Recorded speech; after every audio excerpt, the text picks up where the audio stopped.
چرا هرچه بیشتر تلاش میکنی کمتر دیده میشوی؟ ببین، میخوام با یه سوال ساده شروع کنم.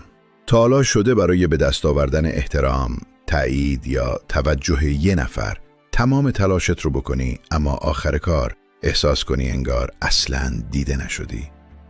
راستش همینجا بزرگترین اشتباه بیشتر آدم‌ها شروع میشه. اونا فکر میکنن قدرت با تلاش بیشتر به دست میاد. فکر میکنن اگر بیشتر توضیح بدن، بیشتر محبت کنن، بیشتر خودشون رو ثابت کنن، حتما ارزشمندتر به نظر میرسن. اما حالا جالبش اینجاست. گاهی دقیقاً همون کاری که فکر میکنی داره تو رو به آدم جذابتری تبدیل میکنه، آروم آروم ارزش حضورت رو از بین میبره. بذار یه صحنه رو با هم تصور کنیم. دو مرد تقریباً همزمان وارد یه جمع میشن. اولی از همون لحظه اول شروع میکنه به حرف زدن. مدام لطیفه میگه. سعی میکنه همه رو بخندونه. نظر همه رو جلب کنه. انگار هر ثانیه منتظر یه تایید کوچیکه. اما مرد دوم آروم قدم برمیداره. عجله‌ای نداره. کمتر حرف میزنه. ولی وقتی چیزی میگه همه ناخودآگاه بهش گوش میدن. سوال واقعی اینجاست. چرا؟ مگر نفر اول بیشتر تلاش نکرد؟ مگر صمیمیتر نبود؟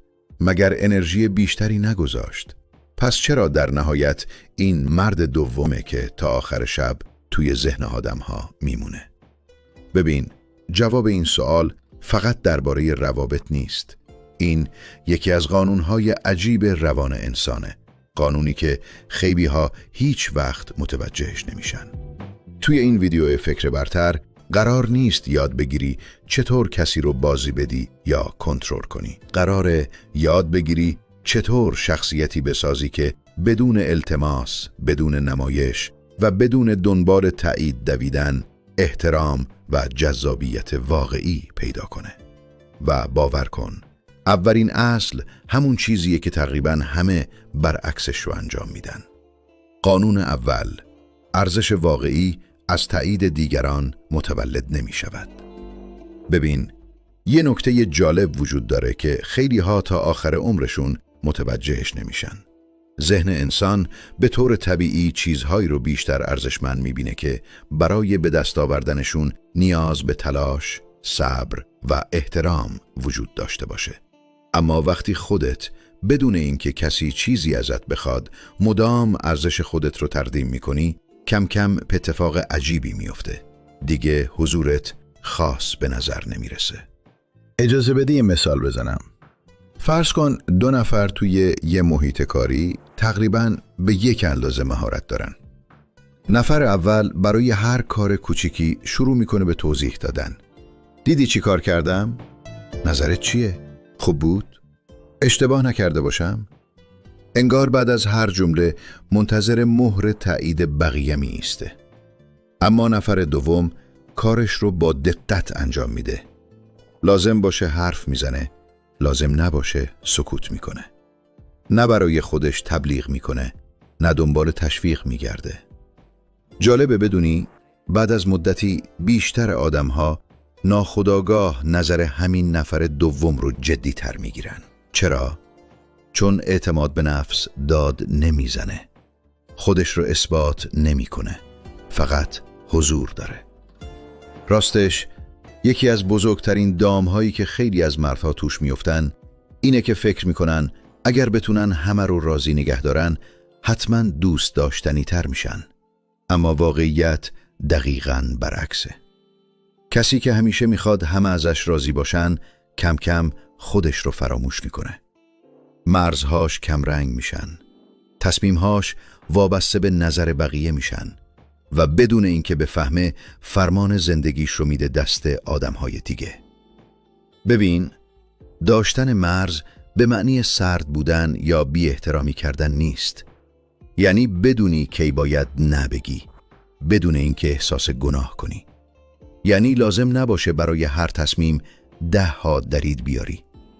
آدم‌هایی که از درون محکم هستن کمتر توضیح میدن، چون میدونن قرار نیست همه همیشه از اونا خوششون بیاد. و اتفاقاً همین آرامش، همین ثبات و همین شفافیت کاریزمایی میسازه که با هیچ نمایشی به دست نمیاد. اما اینجا یه سوال مهمتر به وجود میاد. اگر قرار نیست با تلاش بیشتر خودت رو اثبات کنی، پس چطور باید کاری کنی که بدون حرفای اضافی حضور تو در ذهن آدم‌ها ماندگار بشه؟ جواب این سوال توی قانون دومه و راستش اون قانون چیزی رو درباره تصویر ذهنی فاش میکنه که احتمالاً نگاهت به جذابیت رو برای همیشه تغییر میده. قانون دوم: مردم اول تصویر تو را میبینند، بعد شخصیت تو را کشف میکنند. راستش خیلی ها از این جمله بدشون میاد، اما ذهن انسان اینطوری کار میکنه. هیچ کس در همان چند ثانیه اول فرصت شناختن اخلاق، صداقت یا قلب تو را ندارد. اولین چیزی که قضاوت می شود برداشت اولیه است. این برداشت از حرفهای تو شروع نمی شود. از راه رفتن تو شروع می شود.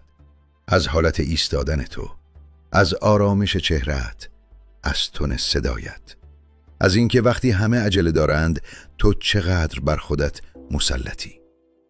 احتمالاً برات پیش اومده وارد یه جمع بشی و قبل از اینکه کسی چیزی بگه ناخودآگاه احساس کنی یکی از افراد اقتدار بیشتری داره. نه چون ثروتمندتره، نه چون بلندتر حرف میزنه، فقط یه جور آرامش عجیبی داره. اون برای دیده شدن تقلا نمیکنه. ذهن آدم‌ها خودش به سمتش کشیده میشه. بذار یه مثال بزنم. فرض کن توی یه جلسه همه دارن همزمان حرف میزنن. یکی وسط حرف بقیه میپره. یکی مدام میخواد نظرش رو ثابت کنه. یکی با هیجان زیاد پشت سر هم صحبت میکنه. اما یه نفر آروم گوش میده. عجله‌ای برای پاسخ دادن نداره. وقتی نوبتش میشه فقط چند جمله شفاف و دقیق میگه، بعد دوباره سکوت میکنه. جالبه، اما بیشتر اوقات همین آدم در ذهن بقیه باهوشتر، مطمئنتر و قابل اعتمادتر به نظر میرسه. چرا؟ چون آرامش پیام قدرت میده، اضطراب پیام نیاز. ببین، این به معنی کم حرف بودن مصنوعی نیست. قرار نیست بازی کنی. قرار نیست نقش آدم مرموز رو بازی کنی. موضوع اینه که هر کلمه‌ای که از دهانت بیرون میاد دلیل داشتن باید داشته باشه. آدم‌هایی که به خودشون اعتماد دارن لازم نمی‌بینن همه سکوت‌ها رو پر کنن. از چند ثانیه سکوت نمی‌ترسن. از اینکه همه همیشه دوستشون داشته باشن نمی‌ترسن. و همین یه تفاوت بزرگ می‌سازه. توی فکر برتر ما بارها گفتیم که کاریزما یه فن جادویی نیست. کاریزما نتیجه هماهنگی ذهن، رفتار و زبان بدنه. وقتی از درون آشفته‌ای، بدنت، صدات و نگاهت قبل از حرف زدن همه چیز رو لو میدن.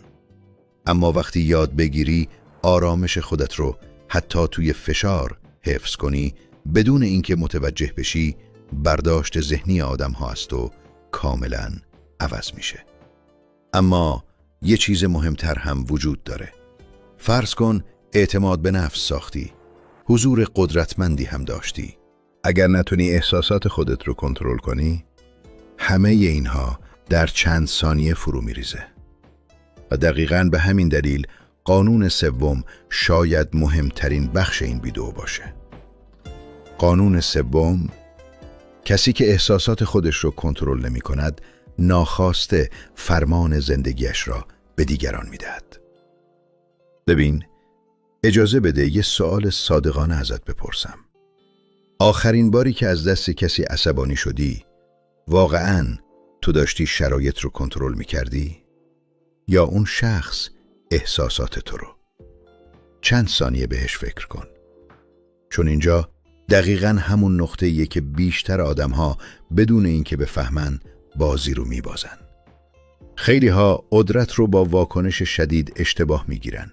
فکر میکنن اگه زود عصبانی بشن، صدای بلندتری داشته باشن یا بتونن جواب هر حرفی رو همون لحظه بدن، آدم قدرتمندی هستن. اما راستش آدمی که با یه جمله تعادلش به هم میریزه هنوز فرمان احساساتش دست خودش نیست.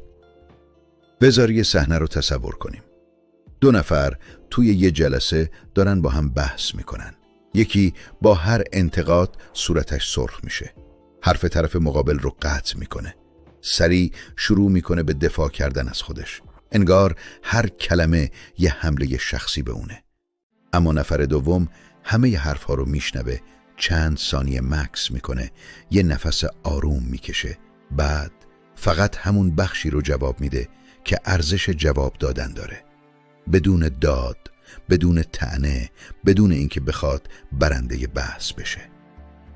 به نظرت کدوم یکی در ذهن بقیه قوی تره؟ حقیقت جالب روانشناسی اینه که آدم‌ها بیشتر از اینکه به حرف‌های ما توجه کنن، به واکنش‌های ما نگاه می‌کنن. وقتی تو برای هر اتفاق کوچیکی از کوره در میری، ناخواسته به بقیه نشون میدی که دکمه‌های کنترل تو بیرون از وجودته. و هر کسی با فشار دادن اون دکمه‌ها میتونه آرامشت رو از تو بگیره. اما قدرت واقعی یه جای دیگه ساخته میشه. اون لحظه‌ای که میتونی واکنش نشون بدی ولی آگاهانه تصمیم میگیری اول فکر کنی. اون لحظه‌ای که میتونی بحث رو ادامه بدی اما میفهمی سکوت عاقلانه تره. اون لحظه‌ای که لازم نیست برای اثبات حق بودنت انرژی خودت رو هدر بدی. راستش یکی از ویژگی‌های آدم‌های اثرگذار اینه که هر جنگی رو ارزش جنگیدن نمیدونن. اونا قبل از هر واکنش از خودشون یه سوال ساده میپرسن: آیا این موضوع واقعاً ارزش آرامش من رو داره؟ و بیشتر وقتا جواب نه. اما یه اشتباه دیگه هم وجود داره که حتی آدم‌های آروم هم گاهی توش گیر میافتن. اشتباهی که باعث میشه با وجود اعتماد به نفس و کنترل احساسات باز هم در ذهن بقیه فردی ضعیف به نظر برسن. و اون همون چیزیه که توی قانون 4 با هم کشفش میکنیم. قانون 4: اگر همیشه در دسترس باشی، کم کم ارزش حضورت را از دست میدهی. ببین، این قانون یکی از سوء تفاهم شده ترین قانون‌های روابط انسانیه. خیلی ها وقتی این جمله رو میشنون فوراً فکر میکنن منظور بی‌محبتی، سردی یا بازی دادن دیگرانه. اما اصلاً موضوع این نیست. موضوع ارزش زمان، انرژی و حضورته. بذار یه مثال ساده بزنم. فرض کن یه دوست داری که هر ساعت شبانه روز در دسترسه. فرقی نداره ساعت 3 شب باشه یا وسط روز. همیشه جواب میده، همیشه آماده است، همیشه برنامه‌هاش رو کنار میذاره. در نگاه اول این رفتار خیلی خوب به نظر میرسه. اما بعد از مدتی ذهن انسان ناخودآگاه به این حضور همیشگی عادت میکنه. دیگه اون را یک امتیاز خاص نمیبینه. دیگه قدردان اون نیست. چون چیزی که همیشه وجود داره کم کم نامرئی میشه. احتمالاً برات پیش اومده یه وسیله، یه امکانات یا حتی یه نعمت بزرگ اون اول خیلی هیجان زده‌ات کرده، اما بعد از چند ماه حضورش برات عادی شده. این طبیعت ذهن انسانه و روابط انسانی هم از این قاعده مستثنا نیستن. حالا دقت کن. من نمیگم خودت رو پنهان کن، نمیگم عمدن پاسخ نده، نمیگم بازی روانی راه بنداز. اتفاقاً برعکس، میگم اونقدر برای زندگی خودت، هدفت، رشدت و آرامشت ارزش قائل شو که تمام دنیا در توجه تو نباشه. آدم‌های جذاب معمولاً یه ویژگی مشترک دارن. زندگی خودشون رو دارن، هدفهای خودشون رو دارن، مسیر خودشون رو دارن. وقتی باهاشون حرف میزنی حضور کامل دارن، اما تمام هویتشون وابسته به توجه تو نیست و این تفاوت بزرگی می‌سازه. چون آدمی که تمام خوشحالی، ارزش و آرامشش را از دیگران می‌گیرد، ناخواسته به آنها وابسته می‌شود. اما آدمی که درون خودش مرکز ثقل دارد، همراهی دیگران را دوست دارد، ولی برای بقا به آن نیاز ندارد. راستش، بیشتر جذابیت واقعی از همین جا متولد می شود. از اینکه کسی احساس کند تو برای خودت یک زندگی کامل داری. نه اینکه منتظر بمانی تا حضور یک نفر دیگر به زندگیت معنا بدهد. اما اینجا یه راز جالبتر هم وجود داره. فرض کن اعتماد به نفس داری، احساساتت را کنترل می‌کنی، وابسته تایید دیگران هم نیستی. باز هم ممکن است در ذهن آدم‌ها اثر عمیقی نگذاری. چرا؟ چون بیشتر آدم‌ها فقط نگاه می‌کنند، اما تعداد کمی واقعاً می‌بینند. و دقیقاً همین موضوع ما را به قانون پنجم می‌رساند. قانونی که می‌تواند کیفیت تمام روابط تو را تغییر بدهد. قانون پنجم: بیشتر آدم‌ها فقط نگاه می‌کنند، اما آدم‌های اثرگذار واقعاً می‌بینند. ببین، یه تفاوت خیلی بزرگ بین نگاه کردن و دیدن وجود داره. نگاه کردن کار همه است، اما دیدن یه مهارته. احتمالاً برات پیش اومده که بعد از یه گفتگوی طولانی، طرف مقابل حتی یادش نمونده تو چی گفتی، چون اصلاً گوش نمیداد. فقط منتظر بود نوبت حرف زدن خودش بشه. این یکی از رایج ترین اشتباه‌های ارتباطیه. بیشتر آدم‌ها برای جواب دادن گوش میدن، نه برای فهمیدن. اما آدم‌هایی که اثر عمیق روی دیگران میذارن، اول مشاهده میکنن، بعد تحلیل میکنن و آخر فقط همون اندازه‌ای حرف میزنن که لازمه. بذار یه مثال بزنم. فرض کن توی یه قرار کاری یا حتی یه گفتگوی دوستانه، طرف مقابل مدام لبخند میزنه. اگر سطحی نگاه کنی، فکر میکنی همه چیز عالیه.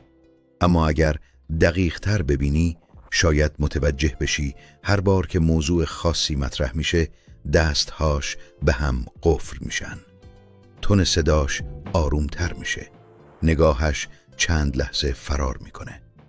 اینجاست که میفهمی حقیقت همیشه توی کلمات نیست.